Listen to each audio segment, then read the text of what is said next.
La primera marxa per l'educació pública ha passat per Badalona aquest cap de setmana, on ha estat rebuda per un centenar de persones de diferents col·lectius. Aquesta marxa, que ha finalitzat a Barcelona, es va iniciar el passat dia 24 d'octubre a Ribes de Freser i ha passat per diferents poblacions de tot Catalunya. La plataforma organitzadora de la iniciativa augura un curs escolar força mogut.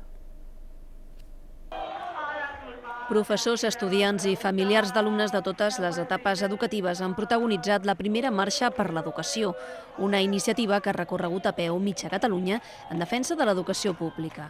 La marxa ha estat organitzada amb l'objectiu de denunciar la privatització que, segons el col·lectiu, està patint el sector i crear alhora una xarxa des de la base per lluitar conjuntament en aquest inici de curs escolar.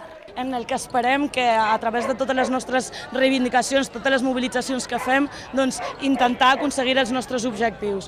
Entre ells, fer de la nostra educació una educació que sigui per tothom, en la que tothom hi càpigui, que no discrimina ningú per qüestions d'origen socioeconòmic o per qüestions d'origen racial o per qüestions de sexe, que és el que passa ara. A Badalona, la marxa ha estat rebuda per un centenar de persones de diferents entitats, com ara Badalona es mou, l'Àgora o la PA, així com representants d'alguns partits polítics i sindicats. La trobada de divendres va servir per analitzar la situació de l'educació no només a Catalunya, també a Badalona. La comunitat educativa ha aprofitat per denunciar la massificació a les aules, la manca de beques menjador i la situació d'algunes escoles que estan pendents de remodelar. Així mateix, l'acte ha servit per anunciar la propera acció conjunta de l'Assemblea Groga. La plataforma realitzarà una acampada a 10 punts de Catalunya i Badalona serà un d'ells.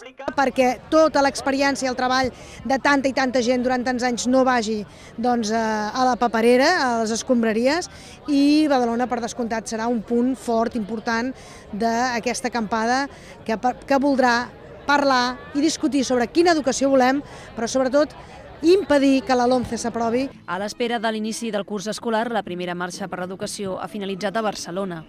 L'organització xifra en més de 4.000 les persones que han participat en les diferents activitats programades en aquests 150 quilòmetres de recorregut. Unes activitats que han servit per defensar una educació pública lliure de retallades i precarització, inclusiva, laica i en català. La comunitat educativa de Badalona va aprofitar la jornada de divendres per parlar de la situació de l'educació a la ciutat.